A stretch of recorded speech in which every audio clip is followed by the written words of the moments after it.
Então, programação da produção 2, PCP2, aula 9, a gente trata sobre sequenciamento. Qual que é, então, a agenda da aula de hoje?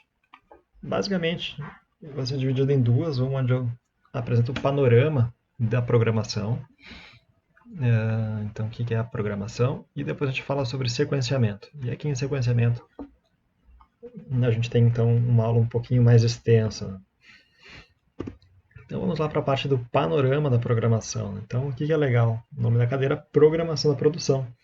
Finalmente a gente chegou então no ponto onde a gente trata a programação. O que é programação? Então, segundo Krajewski e Hitzman, então, são os autores do livro base da disciplina, eles falam que a programação aloca recursos ao longo do tempo para realizar tarefas específicas. Soa familiar isso daqui para vocês?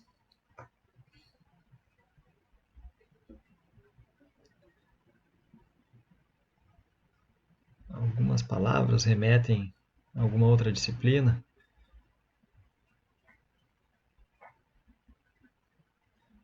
Então eu vou repetir. Fique à vontade aí para mim. Então, a programação aloca recursos. Então, essas três palavras aí são familiares, né, ao longo do tempo, então, para realizar tarefas específicas. Alguém está lembrado de ter ouvido alocação de recursos, programação?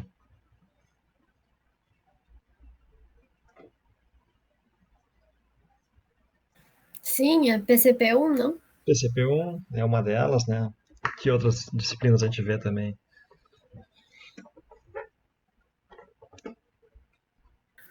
Programação. Ai, PO. PO, Esqueci o outro. Pesquisa operacional. pesquisa operacional, então. E aí a gente vê ali a programação linear, e a gente vê então o próprio nome, programação linear, né? E a gente fala bastante lá no início da disciplina sobre a alocação de recursos. Então, claro, está vinculado com o PCP1, mas o que eu quero chamar a atenção para vocês é esse termo, alocação de recursos. Então, lembram lá do exemplo bem básico de PO, onde a gente fala, quero saber quanto do produto A, do produto B eu vou produzir. Então, a gente tinha que fazer essas definições. E aí depois a gente também explorou ali os tipos diferentes. Então, eram 5 tipos de programação linear que existiam. E aí um deles é a que a gente vai ver nessa disciplina agora, né? Então, que era da parte da programação da produção. Então, esse é o momento aí que as disciplinas elas acabam se encontrando. Então, quando a gente viu lá em pesquisa operacional, a gente não detalhou tanto na parte da programação, a alocação para a parte de produção mesmo. Então, aqui nessa disciplina a gente vê um pouco mais, né? E aí, antes de entrar na parte de cálculos ali, mais específica, é importante também a gente entender um pouco mais da importância da programação. Então, a gente entendeu que ela aloca recursos ao longo do tempo. Então, também é uma diferença em relação à pesquisa operacional 1, que às vezes a gente dizia simplesmente o quanto produzir do produto 1 e 2, mas não tanto o quanto produzir produto 1 e 2 ao longo da semana, ao longo dos dias ou das horas, né, dos meses. Isso daí a gente acabava vendo mais em PCP1, que a gente fazia lá o nosso MRP1. Então a programação ela vai se ocupar em definir quanto produzir ao longo do tempo para realizar atividades específicas. Eu conceituo a programação de uma forma um pouquinho diferente. Então ela é forma como os recursos, quando eu falo recursos, pode ser máquinas, pessoas, matéria-prima, são organizados no tempo para produzir a fim de atingir um objetivo. Então eu cortei o R ali do nosso organizado, mas a ideia é semelhante. Então eu tenho uma série de recursos, esses recursos podem ser máquinas, pessoas, e eu vou organizar eles no tempo, ou ao longo do tempo, para produzir. Então, e também essa produção vai buscar atingir o objetivo. E aí vocês vão ter como tarefa ver que objetivos são esses, né? Então, o objetivo podem ser variados, mas em comum todos buscam minimizar custos. Então, que tipos de objetivos além de custo podem ser? Então, vou querer organizar a forma como os produtos vão ser produzidos, de forma a minimizar custo, de forma que eu consiga produzir a um custo menor. Mas também podem ser outros, né? De forma, por exemplo, a atender meu cliente com mais rapidez, agilidade. Então, você vai lembrar lá da primeira aula da PCP1, então, os objetivos estratégicos, então, que é custo, agilidade. Eu posso querer organizar minha produção de forma a ser flexível para atender as diferentes demandas, também com rapidez. Eu posso ter, então, na questão vinculada à qualidade, a gente não vê tão diretamente isso nessa disciplina, mas dependendo, às vezes, da forma como eu organizo meu processo, pode afetar para mais ou para menos a qualidade.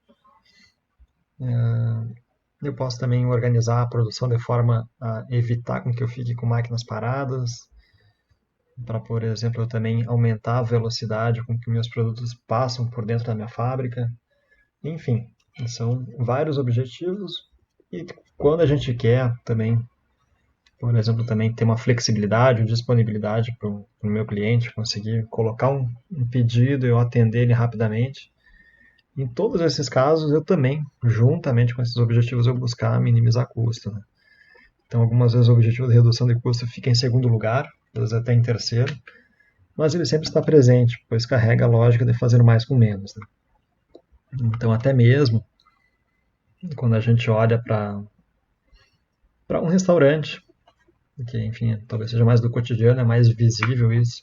A gente chega num restaurante, naquela cena clássica de poucas mesas com clientes e muitos atendentes. E aí a gente olha aqueles atendentes quase se batendo, tem pouca gente para ser atendida. Mas por que isso, né? Então, bom, porque o programador, aí vamos pensar na perspectiva que o programador acertou na programação de quantos funcionários ter, dada a quantidade de mesas que ele tem, mas ele se preocupou em, caso a casa esteja cheia, todos os clientes vão ser bem atendidos, não vão precisar ficar esperando um atendente ficar disponível. Então, mas também não vai botar uma quantidade muito além, né? Porque, ou seja, isso vai representar um custo. Ou seja, ele está priorizando ter um nível de serviço alto, então não deixar o cliente esperando. Em contrapartida, aceita pagar um pouco mais por isso, mas também esse custo a mais, embora esteja em segundo plano, também tem um limite. Então, ou seja, nesse caso aqui, a programação está envolvendo esses dois objetivos, sendo que o primeiro objetivo é o nível de serviço. E a programação, então, é responsável por colocar todos os planejamentos em prática. Então, aqui é importante dizer que é no momento da programação, quando a gente olha lá para o PCP1, que a gente vê toda aquela estrutura que vem lá do planejamento estratégico, as reuniões do SOP, Sales and Operation and Production. Aí a gente vê toda a estrutura do plano agregado, desagregado, MRP, então que vai descendo todo aquele planejamento. E tudo aquilo é planejamento. Então, como é que a gente executa aquilo, né? Como é que a gente diz para as máquinas, ou chega lá para o pessoal do chão de fábrica e diz, ó, faremos tal coisa em tal horário. Então, quem vai dizer isso, o que fazer, quando fazer e como fazer, é a programação da produção. Então, ela coloca todos os planejamentos em prática. Por que eu coloquei em prática entre aspas ali, né?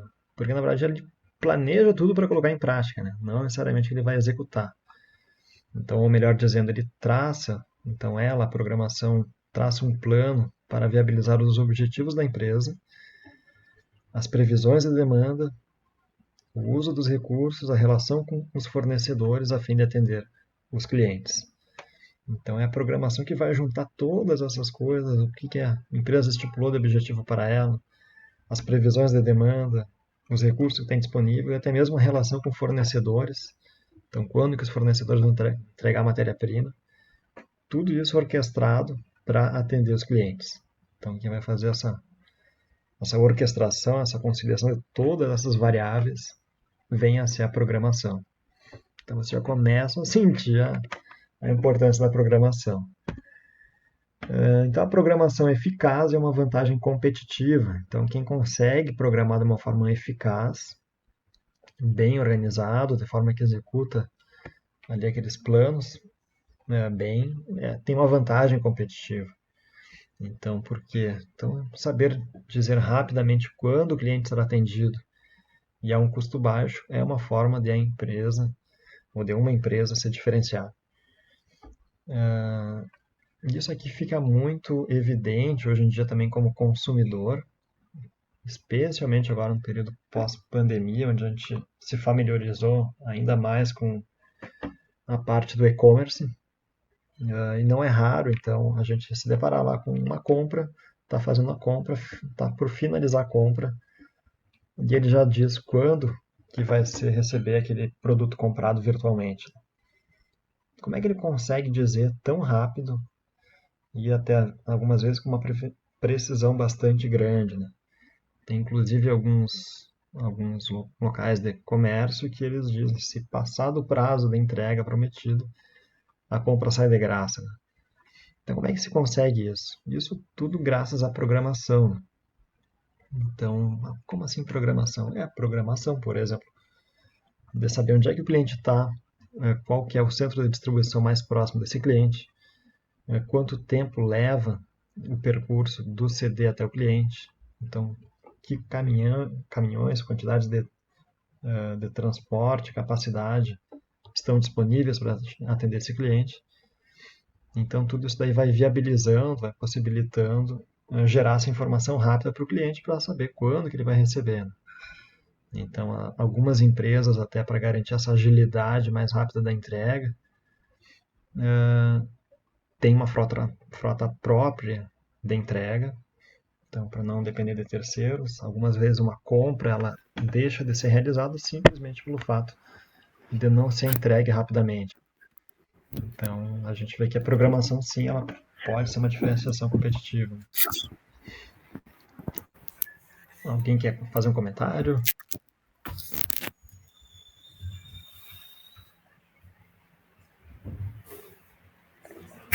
Tranquilo? Eu vi um áudio aberto, eu achei que tinha alguém que queria comentar alguma coisa.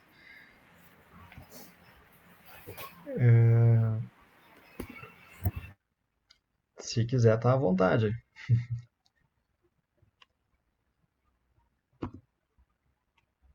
Então, pessoal, mas na prática, o que é a programação? Então, sintam-se à vontade. Eu toco um pouco a aula para a gente não ficar tão no silêncio ali. Mas sintam-se à vontade para me interromper.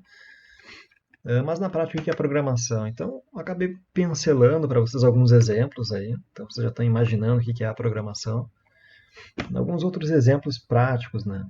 Então, quando se monta, então, no caso de um restaurante, quando se monta a escala de trabalho em um restaurante, a fim de determinar quem trabalha em cada dia e em qual horário.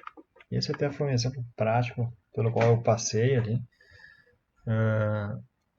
mas é algo bem comum em restaurante, assim como também em qualquer outro local de trabalho. Então, por que que o restaurante ele chama um pouco mais atenção, né? Então, vamos olhar primeiro, por exemplo, para uma loja, ou até mesmo para uma loja que abre em horário comercial, né? Então, normalmente, o horário comercial é das 8 às 6, 2 horas de intervalo, e aí das 8 às 6 da tarde eu tenho 8 horas de trabalho, que é o tempo de jornada de trabalho padrão. Então, a programação ali para definir quanto e quando cada funcionário vai trabalhar é um tanto quanto simples. Basta eu ter um funcionário disponível para trabalhar durante esse horário de trabalho, né? Então não tem muita dificuldade, né? Quase um para um ali. Por que um restaurante é um pouco mais complexo? Bom, o restaurante é um pouco mais complexo porque alguns abrem ao meio-dia e abrem à noite. O restaurante também não basta, por exemplo, abrir, digamos, às 11 horas, eu ter quem trabalha nele chegando às 11 horas, né, especialmente se for cozinheiro. Então, eu tenho que ter também horas anteriores. E se porventura, então, digamos, vamos pensar no cozinheiro. Normalmente o cozinheiro vai chegar às 8 horas, se não antes, para trabalhar. E a pessoa que chega às 8 horas da manhã, certamente não é, ou não deveria ser, aquela que vai trabalhar também cozinhando para a noite, né? Então, porque o horário da noite vai começar a servir as jantas ali em torno das 8 e vai, digamos, até às 11 da noite. Então, também tem regras ali trabalhistas que impedem que uma pessoa trabalhe mais de 12 horas seguidas. Ou colocam um custo muito alto para quando isso ocorrer, né? Então, tem que criar uma escala de trabalho. Então, tem que ter, por exemplo, um cozinheiro para amanhã, um para a noite. Em alguns restaurantes funciona no final de semana, então a carga de trabalho durante 5 dias da semana. Como é que eu faço para cobrir final de semana? Então, vai ficar aberto durante a tarde? Enfim, eu tenho uma série de perguntas aí e que tornam bem mais complexo definir a escala de trabalho.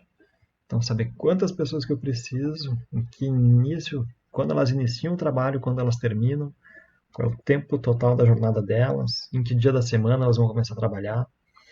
Então, lembram que lá em pesquisa operacional 1, inclusive um dos grupos ali, um dos tipos de problema era justamente esse, da alocação da força de trabalho. Um outro exemplo, semelhante, mas num outro ambiente, é em hospitais. Então, quando se determina qual médico irá ocupar qual sala de cirurgia em determinado horário para realizar um procedimento específico. Então, também, um hospital que tenha mais de uma sala de cirurgia, ou até mesmo que tenha uma só, mas o que tem mais de uma tem uma certa complexidade, porque ele tem uma série de pacientes para serem atendidos. Essa sala de cirurgia tem que ter um preparo prévio, uma esterilização. Cada cirurgia vai ter uma duração. Os médicos também têm sua agenda.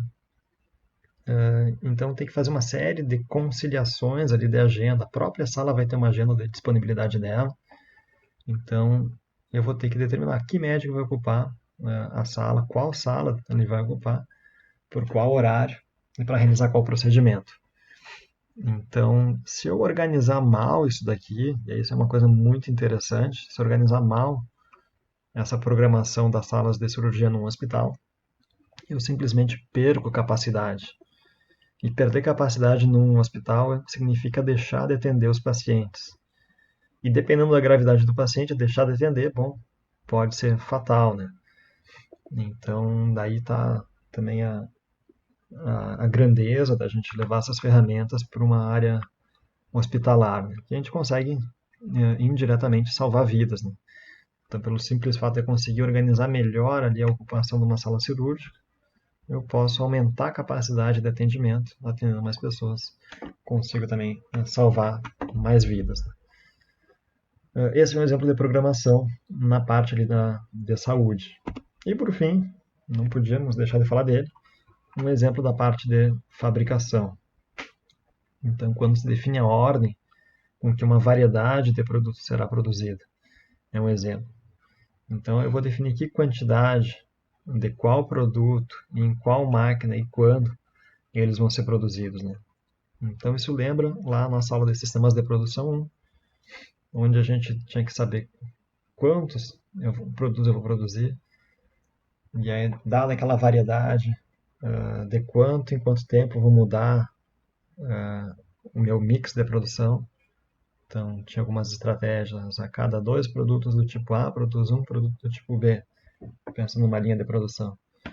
Mas se tiver mais de uma linha de produção, mais de uma máquina, que produtos vão ser feitos por qual máquina? E em que momento cada um deles vai ser executado em cada máquina? Então, tudo isso daqui são questões aí sobre a parte de programação. Comentários aí, dúvidas, pessoal? Alguém já se deparou com problemas de programação? Alguém já aplicou programação na própria vida? É possível aplicar programação na própria vida ali, no dia a dia? Acho que a partir do momento... Fala aí, Pode Léo. falar. Vamos. Acredito que no momento que tu parte, vamos supor assim, tu cria uma rotina, Sim. para ti num dia já é uma programação, né? Exato, um belo exemplo. Acho que também na parte do estudar também, hoje eu vou fazer tal tarefa porque o prazo é menor, ou Sim, porque tem que ser mais rápido, ou porque eu vou demandar menos tempo ou mais tempo. Então, acho que até na parte de estudar a gente utiliza bastante programação. exatamente. E é bem aquela coisa, né? Se tu te programou errado, cara, o tempo passou e não volta mais, né? Então aí às vezes a gente vê, ó, tal programação funcionou, outra programação não deu muito certo.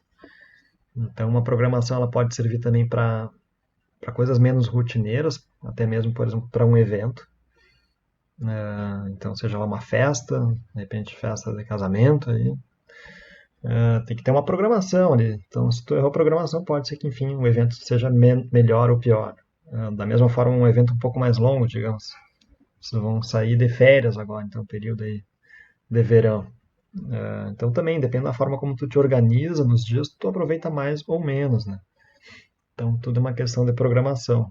O próprio estudo, o dia a dia de vocês, se a gente se programa melhor, às vezes a gente consegue utilizar melhor o tempo, né? Então aí se a gente for reparar no nosso dia a dia, tem vários exemplos ali com que a programação pode nos ajudar ou a falta dela pode nos atrapalhar. Vamos adiante então nesse assunto aqui. Gostei dos exemplos aí. E a gente tem basicamente três tipos de programação. Então, a programação da demanda, então, que vem a ser como e que clientes eu vou atender em cada tempo. Então, isso remete muito lá à parte de PO, então, programação linear, e também a programação da força de trabalho, que tem a ver ali com as escalas, que a gente chamou lá o tipo de problema em programação linear, chamado scheduling. Então, que também é definir quanto de pessoas eu vou alocar de trabalho para cada momento. E por fim, a gente tem programação de operações, o chamado sequenciamento. E esse sim a gente vai acabar investindo um tempo a mais nele, né? Para todas essas programações, a princípio, elas são programações lineares, né? Então dá para a gente resolver com pesquisa operacional. O que pode mudar da pesquisa operacional? Bom, é que a gente vai utilizar algumas técnicas diferentes da pesquisa operacional, algoritmos diferentes para poder resolver. Não sei se isso é uma notícia boa ou ruim para vocês, né?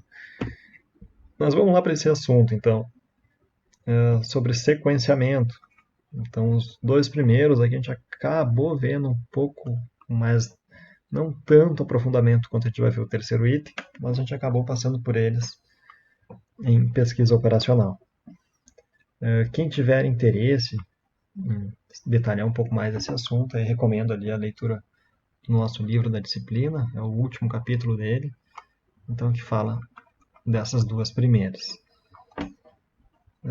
Vamos lá para a programação de operações e entender um pouco mais. Eu vou trazer um contexto aqui, antes de apresentar a parte mais hard dela. Então aqui a gente vai relembrar um pouquinho as cadeiras de PCP-1. Então, eu tenho basicamente 4 tipos de produção. Então, a forma como a minha produção se relaciona com a demanda. Tem o MTS, então, que é o Make to Stock, então, que é produção para estoque. Então, aquela produção que eu simplesmente produzo para o estoque. Então, não estou tão preocupado em produzir para o cliente X, Y ou Z. Não, estou produzindo para o estoque e depois, a partir do estoque, vai ser atendido o meu cliente. Eu tenho um outro cenário que é o ATO, Assembly to Order. Então, eu vou montar contra pedido. É uma montagem contra pedido. Então, mas para essa montagem contra pedido, isso aqui a gente viu no finalzinho da nossa aula nas nossas aulas de PCP-1, eu tenho que ter as partes, os componentes já prontos, né? Então, o que acontece? É como se fosse vários pequenos make to stock. Então, eu vou ter garantido lá vários componentes. Então, pronto. Vamos pensar aí numa casa pré-fabricada. Uma casa pré-fabricada, um pouco diferente do make to stock, que eu vou produzir as casas, elas já vão ficar prontas, depois eu vou vender. Uma casa planejada, ou pré-montada, melhor dizendo.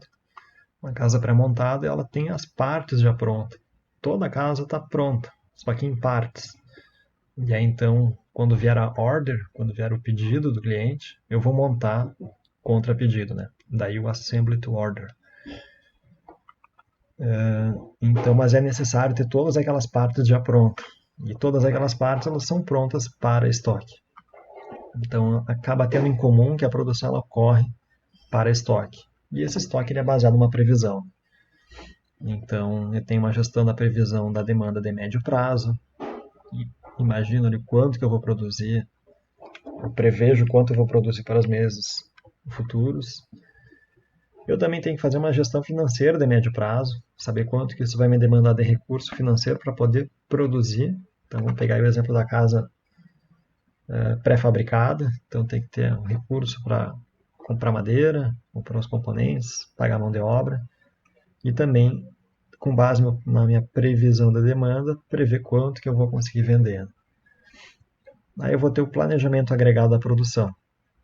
Então, saber quanto que eu tenho que produzir em cada mês de cada componente.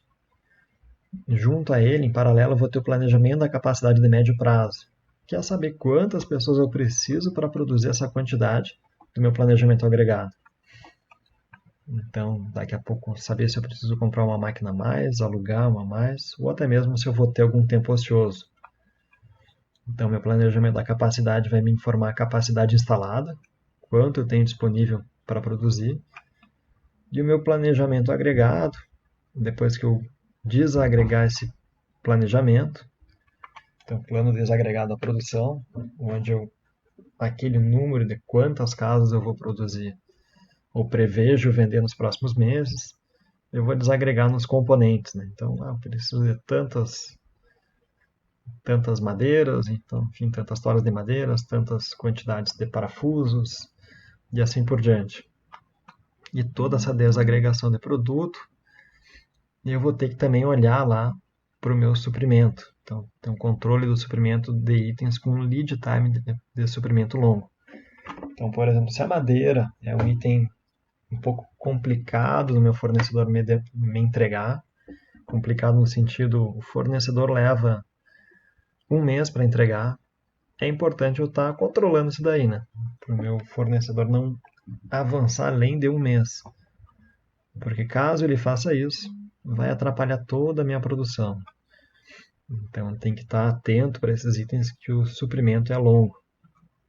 Então, porque nesses casos pode atrapalhar a minha produção.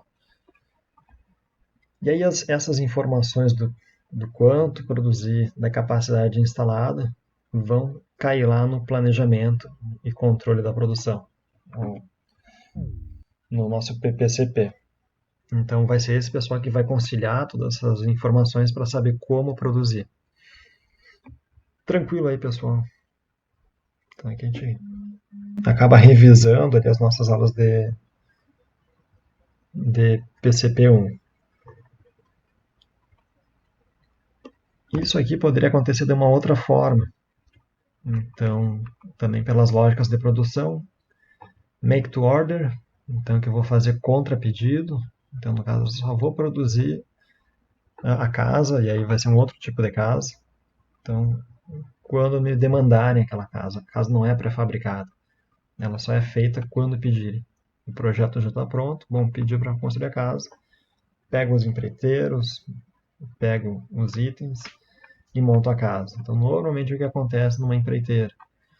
Então, ela já tem a planta da casa pronta, então ela tem uma carteira de pedidos, tem a estrutura do produto, sabe quais são os componentes para poder construir aquela casa, e também tem ali um roteiro de fabricação, que viria a ser, nesse caso, saber qual é a sequência das etapas para construir uma casa. Então, primeiro a fundação, depois levanta a parede, enfim, teto, assim por diante. Poderia ser também uma casa numa fábrica, né? Então, um roteiro de produção, por exemplo, para produzir um carro mesmo, um computador. Então, tem que ter uma sequência de etapas com que vai ocorrer. No caso do carro, primeiro o chassi, depois, enfim, vai o motor, vai os controles, e assim uma série de etapas, por último as rodas. Então esse é o roteiro, a sequência das etapas para produzir. E eu tenho o caso também do ETO, Então, só relembrando que o Engineer to Order, seguindo o exemplo da casa, deveria ser aquela casa onde eu tenho que contratar um arquiteto para planejar ela.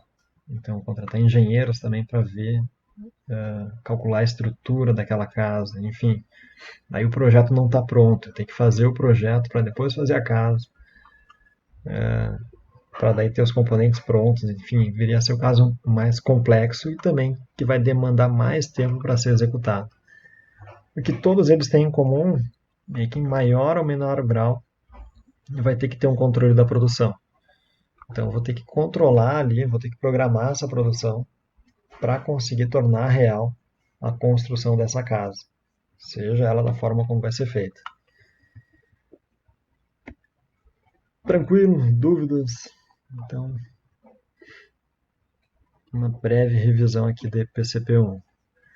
Lembrando que o PCP ele pode ter algumas siglas diferentes. PCP é a mais antiga delas, então Planejamento, Controle da Produção. PPCP, um pouco mais atual.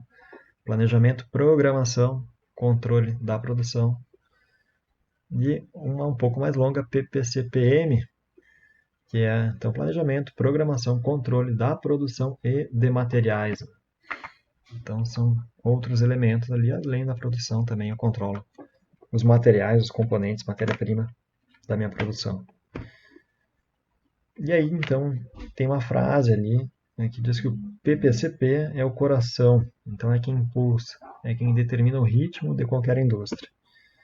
Então quem falou isso foi Marco Antônio Batista, então uma visão que a gente poderia entender, talvez de uma certa forma, um tanto romântica. Talvez não era tão romântica a ideia que ele quis passar, mas na ideia de que é o que bombeia ali a empresa, é o que vai realmente determinar o ritmo dessa empresa, se vai ser mais lento, mais veloz a produção. Né? A gente pode ter uma ideia ali, por falar, citar coração, que seja algo romântico, né? Mas na verdade não é tanto assim. E por que não é tão romântico assim? Porque eu tenho algumas áreas da minha empresa, então, e elas vão interagir, a gente viu isso em PCP-1, financeiro, produção e comercial. E aí a gente pode ter algumas situações, então, por exemplo, onde o comercial tinha na previsão que ele fez vender 50 unidades. E aí o comercial foi lá, fez uma força, tarefa grande e vendeu 100 unidades. A previsão era 50, ele vendeu 100. Que maravilha, o comercial está de parabéns, fizeram um excelente trabalho. Foram lá e dobraram a meta, mais que atingiram ela, dobraram. Maravilha, festa para o comercial. Só que aí, enfim, eles venderam, né? Garantiram que aquilo lá vai ser entregue para o cliente. Só esqueceram, talvez, de combinar com a produção. Porque a produção estava preparada para produzir 50 para o mês seguinte. E não o dobro, né? E aí, então, produzir o dobro pode ser um tanto quanto complicado. Porque, afinal de contas, a produção não se preparou para isso. Lembrem lá das nossas aulas de PCP-1, onde a gente tem todo um planejamento ali que cai na produção e a produção se prepara para isso, inclusive reserva capacidade para isso. Então vai acabar quebrando os indicadores da produção. Se cair 100 pedidos na produção, o que certamente vai acontecer vai ser um atraso. Se não atrasar, muito provavelmente vai aumentar o custo. Então vai acabar complicando os indicadores da produção. Sem dúvida alguma, eles vão ter que trabalhar mais. Então aqui acaba criando uma situação conflituosa ali entre comercial e produção. E aí também a parte financeira acaba complicando, porque, enfim, afinal de contas, eu vou ter que ter recursos extras para viabilizar essa produção. Então, provavelmente, eu vou ter que terceirizar, fazer hora extra, daqui a pouco contratar turno adicional. Enfim, isso vai ter uma repercussão financeira que vai assustar ali a viabilidade disso. Né? Mas, afinal, o comercial fez a venda. Né? Então, a gente tem aí 3 setores aqui que eles necessitam conversar para esse tipo de situação não acontecer. E aí aquele coração que a gente viu no slide anterior, na verdade parece ter se quebrado, né? Então a gente vê que não é tão romântica assim essa história ou esse triângulo amoroso. Então, e quem lida com isso, na verdade, acaba sendo o PCP. Então o PCP ele vai tentar orquestrar aí essas no caso, essas 3 demandas diferentes. Então vejam que é uma tarefa desafiadora do PCP. Perguntas até aí, pessoal? Tranquilo? Já se depararam com situação semelhante? Aqui está o nosso cunho, que foi criado com planejamento estratégico. Desculpa, não entendi a pergunta. Não, eu falei que estava tudo tranquilo mesmo. Tranquilo, tá. Um texto primário, né?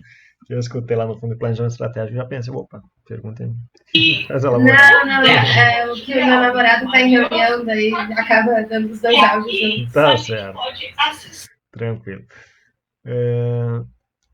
Vamos adiante, então. É que planejamento estratégico também pode entrar como um quarto elemento aqui. Mas vamos lá, então. O próximo tópico é falar sobre prazo, né? Então, prazo é importante. Então, bom, todo mundo vai pensar, olha, acredito que sim. Vamos para um exemplo aqui sobre prazo, né? E aí vou tentar passar para eles, nesse exemplo, sensibilizar vocês de uma forma um pouco diferente do prazo. Então, digamos, um exemplo de um empréstimo de R$1 milhão, tanto quanto grande o valor do empréstimo. Mas digamos aí que tenham 2 amigos, amigo João e amigo Luiz, e aí o João é o detentor de R$1 milhão, ele tem disponível na conta dele.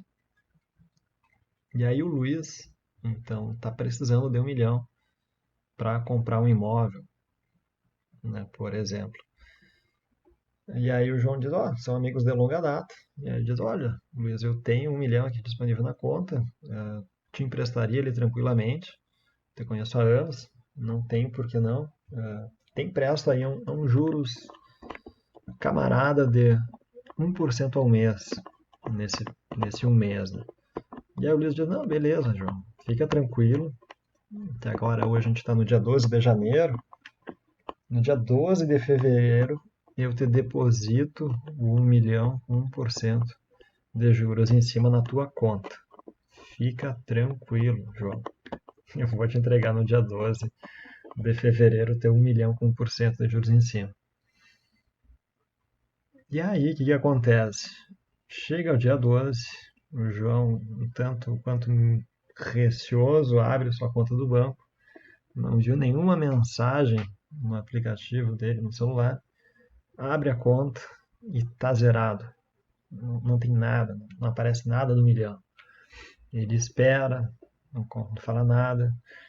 Chega no final do dia, ele olha de novo com a expectativa de, o Luiz vai colocar ali no final do dia. E nada.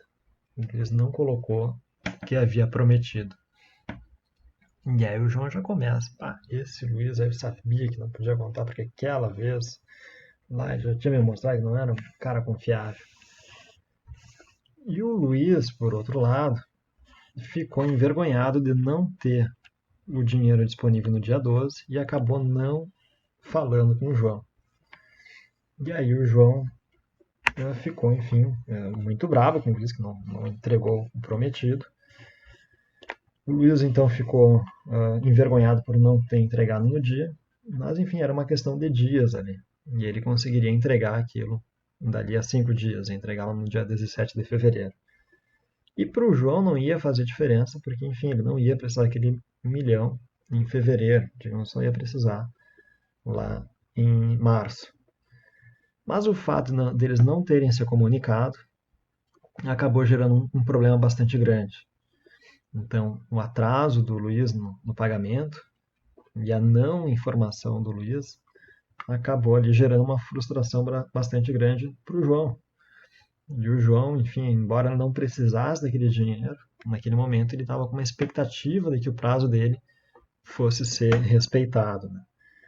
Então aí acabou se criando uma situação onde o prazo, e especialmente ali a comunicação desse prazo, ela era muito importante. E aí até faço uma pergunta, talvez um pouco defasada em relação ao exemplo, e é a seguinte, então, realizar a entrega atrasado e não avisar nada. Então, o que é mais importante? Realizar a entrega atrasada e não avisar nada. Então, que viria a ser o caso do Luiz entregando 1 milhão lá em vez do dia 12 de fevereiro entregar no dia 13 ou 14 e não avisar nada. Ou avisar que a entrega vai atrasar antes do atraso, né?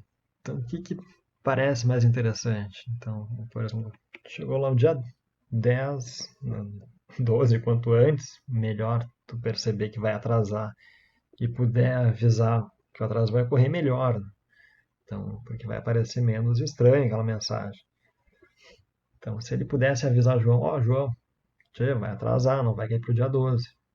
Se ele disser isso, por exemplo, lá há 15 dias atrás, talvez o João diga ok.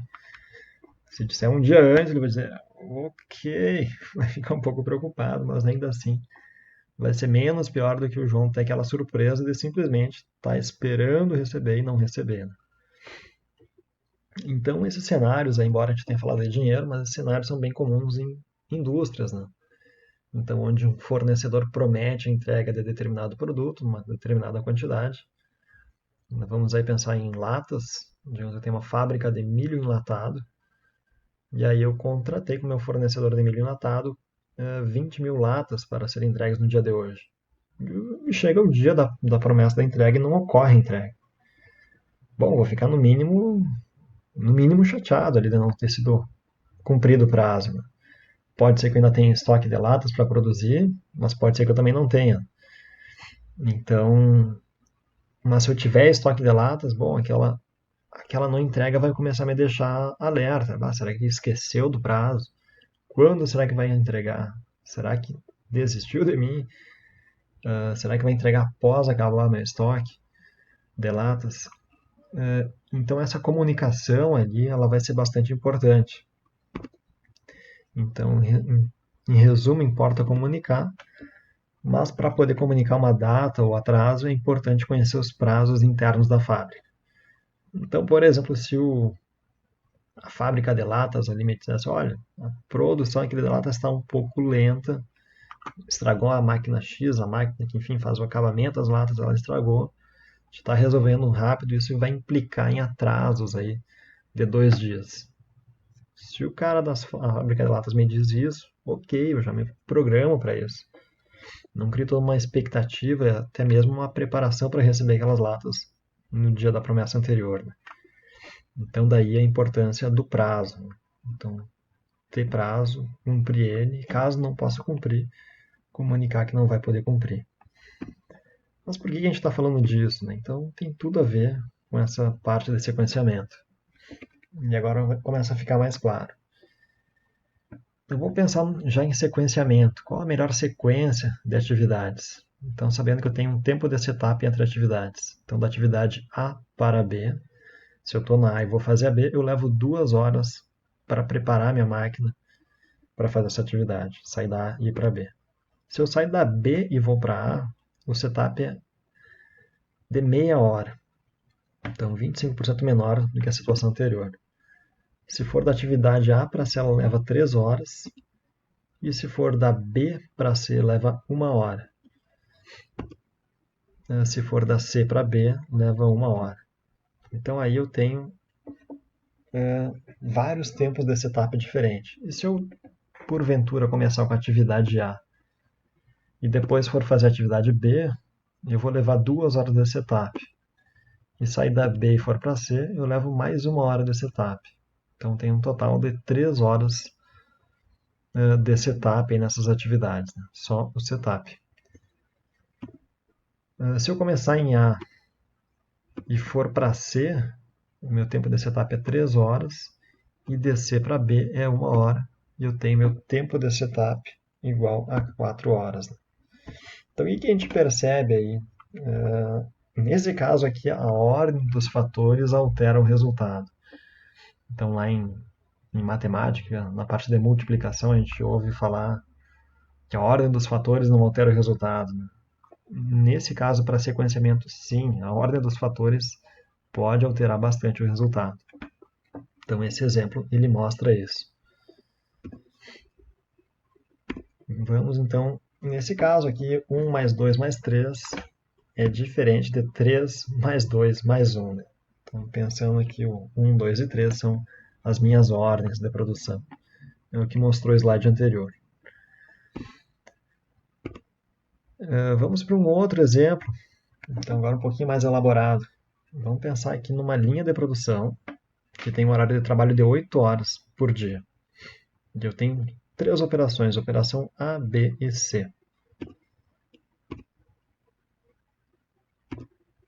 E aí eu vou ter então o produto X, que é fabricado, o produto Y e também o produto Z. São 3 tipos de suco. As cores ali vão facilitar o nosso entendimento posterior. E para cada um deles, vamos passar nessas 3 operações, operação A, B e C, e eles vão demandar tempos diferentes. O suco A vai demandar 24 horas na operação A.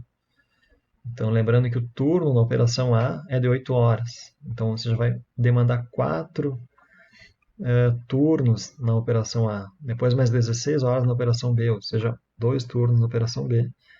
E 8 horas na operação C, ou seja, 1 hora ou um turno na operação C. Lembrando que é um turno por dia, a gente pode converter tudo para dias. Então, 4 dias na operação A, 2 dias na operação B e 1 dia na operação C. O suco Y, um pouco mais simples de ser feito, demanda 1 dia em cada operação, sempre 8 horas, o tempo de um turno. E o suco Z é o oposto ali de tempo demandado em relação ao suco X. 1 dia na operação A, 2 na operação B e 4, tem falado 4, na verdade são 3 na operação C, né? Então 24 dividido por 8 são 3. Desculpa a confusão.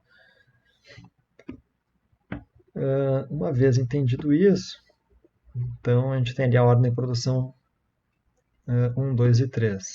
Então, se eu tiver que produzir apenas uma unidade de cada um desses 3 sucos, eu pergunto para vocês, e há capacidade para isso? Eu pergunto em quanto tempo todas as ordens estarão prontas. Então, no caso, nosso tempo vai ser mensurado em dias. Eu pergunto quanto tempo eu vou levar para produzir uma unidade do suco X, uma do Y e uma do Z. Claro, com base nos tempos que a gente acabou de ver. Então, a resposta para isso, depois vocês podem olhar com calma, não depende única e exclusivamente do tempo, mas também da sequência com que vão ser executadas as tarefas. E aí a gente pode traçar alguns planos, né? Então, o primeiro plano pode ser: eu começo fazendo o suco A, que leva 3 dias na operação A, o suco X, depois mais 2 dias na operação B, e depois mais 1 dia na operação C. Tenho o suco X pronto. Vou para o suco Y, então vermelho. 1 dia na operação A, que é no dia 4, depois 1 dia na operação B, que cai no dia 6, e 1 dia na operação C, que cai no dia 7. Tenho aí o meu pronto meu suco vermelho. E por fim, meu suco verde, que leva 1 dia na operação A, depois mais 2 dias na operação B, e por fim, mais 3 dias na operação C. E eu vou ter minha produção concluída lá em 11 dias para produzir uma quantidade de cada um dos 3 sucos. Esse seria um plano. Então, que me demandaria 11 dias. Haveria uma outra estratégia, um outro plano de produção? Ou, na palavra mais específica, existiria um outro sequenciamento mais lógico, ou enfim, um sequenciamento que poderia me entregar esses produtos numa menor quantidade de tempo?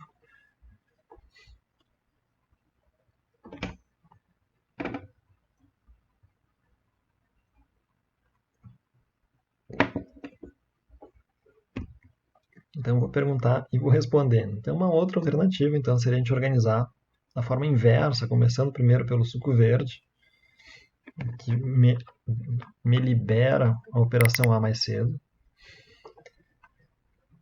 Depois, então, ele vai ocupar a operação B e, por fim, ele ocupa com mais tempo a operação C. Enquanto isso, eu já posso iniciar o suco vermelho, a produção, que é de 1 dia em cada operação. E assim, quando termina já a operação do suco vermelho no dia 2, eu já inicio a operação do suco 3. Né? E aí a gente vai conseguir terminar a produção desses 3 sucos em 8 dias, né? Ou seja, a gente ganhou 3 dias pelo simples fato de melhor programar a produção desses sucos, né? Pelo simples fato de ter trabalhado no sequenciamento da produção. Então vejam que isso é bem interessante.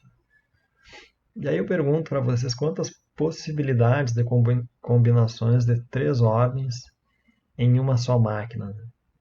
Então no nosso caso, a gente tinha 3 ordens, então 3 produtos, produto verde, vermelho e laranja. Se eu tivesse apenas a operação A, que quantidade, então quantas possibilidades de combinações eu teria? Então eu teria 3 fatorial, né? Então seria ali o nosso produto A, B e C, primeira ordem, depois A, C e B, depois B, A e C, B, C e A, e C, A e B. Então, e por fim C, B e A. Aí eu tenho 6 ao total. Então são 6 possibilidades de apenas 3 ordens para só uma máquina. E aí eu pergunto para vocês, quantas possibilidades de combinações com 3 ordens em 2 máquinas? Então como é que ficaria a situação? Então, perguntando aí e respondendo, então a situação ficaria da seguinte forma, eu teria uma soma de 3 fatorial, então 3 fatorial mais 3 fatorial. Então, sendo que cada uma são as possibilidades para cada máquina, eu teria, então, na verdade, uma multiplicação, não é soma, multiplicação, então 6 vezes 6, 3 na fatorial vezes 3 na fatorial, igual a 36 possibilidades de combinações diferentes de produção. Então, vocês vejam que, opa, não é uma coisa tão trivial assim, porque o universo de possibilidades é muito grande para algo que é relativamente simples, né? São só 3 ordens e só em 2 máquinas. E aí, se eu exagerar um pouquinho, mas não muito, então quantas possibilidades de combinações com 5 ordens de produção? Então agora não são mais 3 sucos, mas 5 sucos, que não é nada absurdo. E agora em 3 máquinas, né? Então que também não é nenhuma quantidade muito absurda. E nesse caso eu tenho 5 na fatorial multiplicado por 5 na fatorial multiplicado por 5 na fatorial. E isso aí vai me dar, então, 1.728.000 combinações possíveis, né? E aí vocês veem todas as possibilidades possíveis e o que acontece. Então vocês têm um susto ali, se desanimam, se desmaiam com todas as possibilidades possíveis, todos os planos possíveis para investigar, para poder executar aquela produção, né? Então, do que depender das possibilidades, isso para um exemplo simples, elas são muito grandes. Então, imagina se a gente começa a colocar mais elementos aqui, né? Então, aí o número vai para, exagerando, mas praticamente tendendo ao infinito. Então, se a gente tiver que analisar todos os cenários, ou até mesmo colocar um computador para analisar todos os cenários, a gente pode não ter tempo suficiente para chegar na solução. Então, a gente tem aí, se antes a gente queria uma rapidez na resposta, no que depender das nossas variáveis, a gente não consegue ter rapidez. E aí, então, a gente vai ter que abrir mão aí, pedir apoio para algoritmos, né? Então, o que a gente vai ver nas aulas seguintes vai ser o uso de algoritmos para poder lidar com o planejamento quando eu tenho um cenário tão grande de possibilidades, né? Então, diferente de como a gente resolveu antes, que dava para fazer de uma certa forma intuitiva, quando a gente tem tantas possibilidades assim, essa parte intuitiva ela acaba sendo inviável.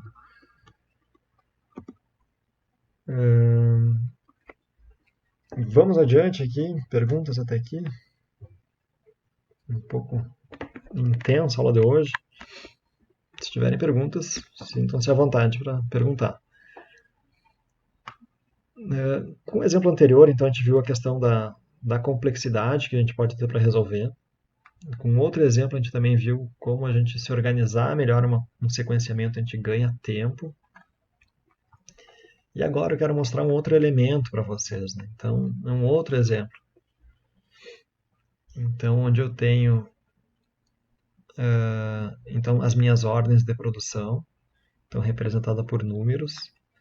E aqui eu tenho representado por cores, então, os tipos de produto. Então, produto branco, amarelo e produto também roxo. Então, vamos pensar, pode ser a tinta deles, né? E aqui, entre eles, esses quadradinhos, são os tempos de setup. Então, vamos pensar no setor de pintura.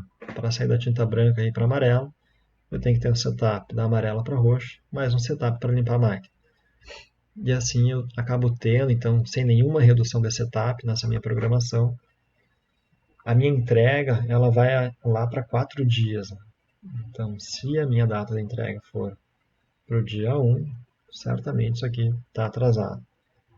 Mas aí eu reparo, olha, mas para um pouquinho, a gente não pensou muito bem como fazer esse sequenciamento. Né?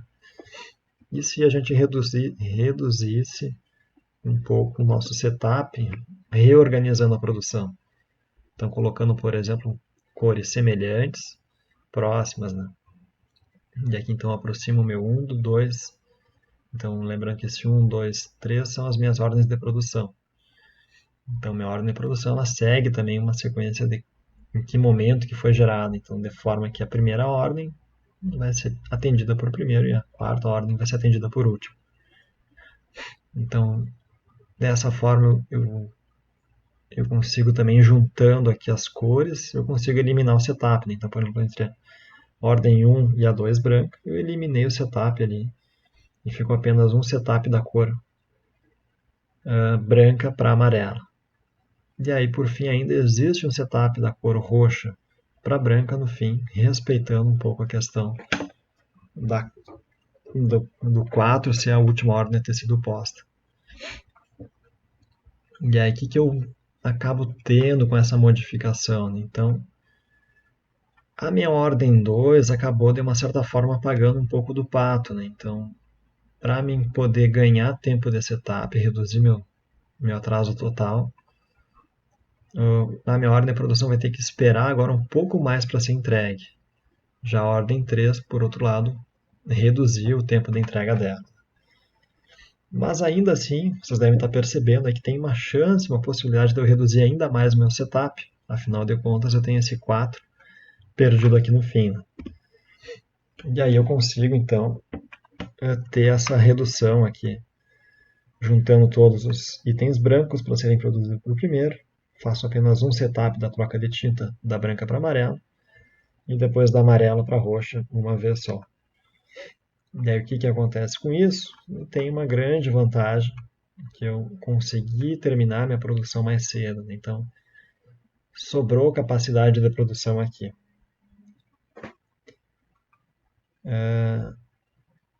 E aí eu pergunto para vocês, isso é bom? Eu ganhei capacidade com isso aqui? Teve alguma consequência nesse ganho de capacidade? Alguma desvantagem ou foi apenas só vantagem?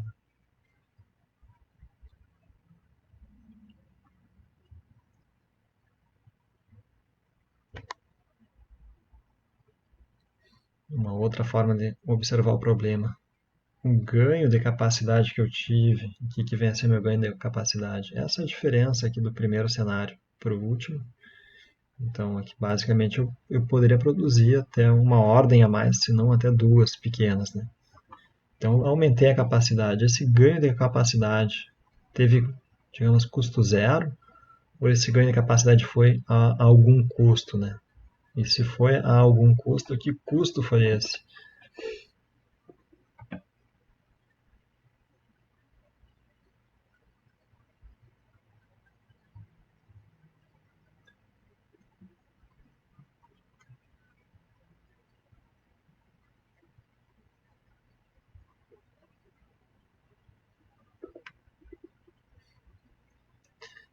Então, perguntando e respondendo, que custo que a gente tem, né, para essa situação aqui? Ganhamos capacidade, sim, mas a que custo foi isso? Foi a um custo de, na verdade, a minha entrega 2 aqui, ela ter sido atrasada. Então, no cenário inicial, eu entregava a ordem 2 no dia 2. No último cenário, a entrega do dia 2 está lá para o final do dia 3. Né? E a entrega do dia 3, que antes tinha na situação 2 aqui, ela tinha reduzido o tempo de entrega dela, agora passou para uma entrega mais atrasada. E aí tem outro cenário, né? Então, que a entrega do dia 4, que antes era a última, era já esperado a entrega dela no dia 4, foi para o dia 2, para o início do dia 2. Né? Isso daqui, se é um restaurante, isso aqui acaba sendo muito problemático. Né? Aquela situação onde o restaurante está cheio, e aí um cliente que pediu antes de vocês acaba recebendo o prato dele. Né? E aí então gera não só o problema de estar atrasado, mas também gera ali aquela sensação de injustiça, de que houve alguma quebra na ordem da produção. Olhando internamente, a gente vê que na verdade isso foi simplesmente para reduzir o tempo de setup e aumentar a capacidade. Né? Mas enfim, o que eu quero mostrar com vocês é que toda uma decisão que a gente toma para atingir um objetivo, no caso aqui a gente estava com o objetivo de reduzir o tempo de setup, a gente visou esse objetivo, mas ao visar ele, a gente acabou comprometendo outros objetivos. Então, por exemplo, o objetivo ali de fazer entrega no prazo, o mais próximo do prazo, acabou sendo comprometido.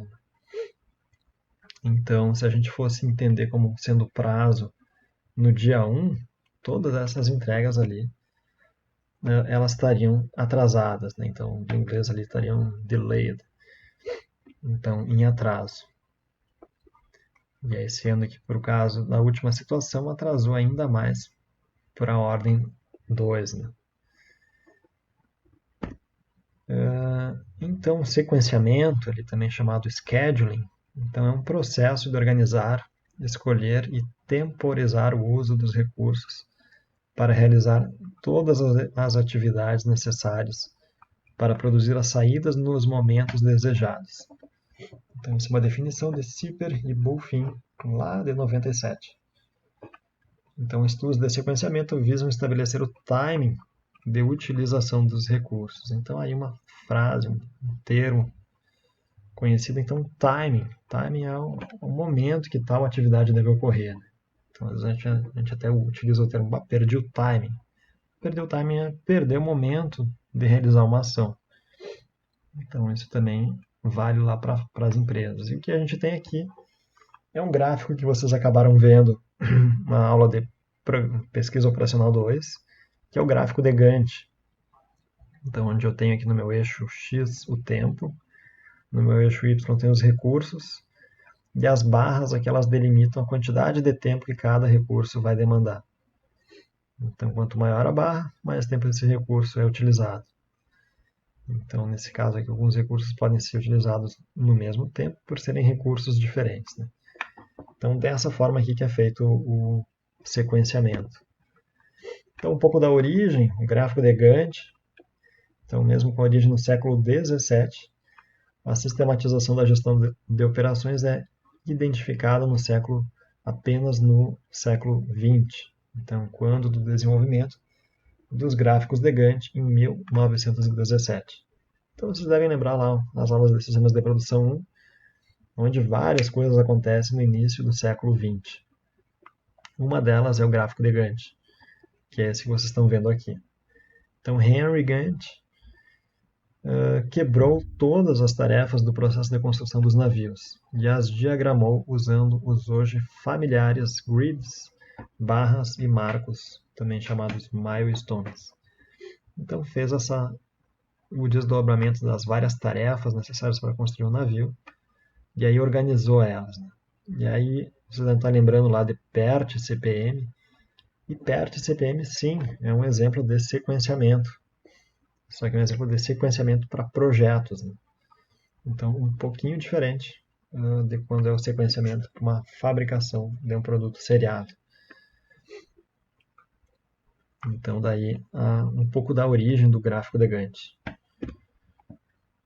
Então, o sequenciamento, o gráfico de Gantt, também ele pode ser uma coisa um pouco mais elaborada, um pouco mais colorida também.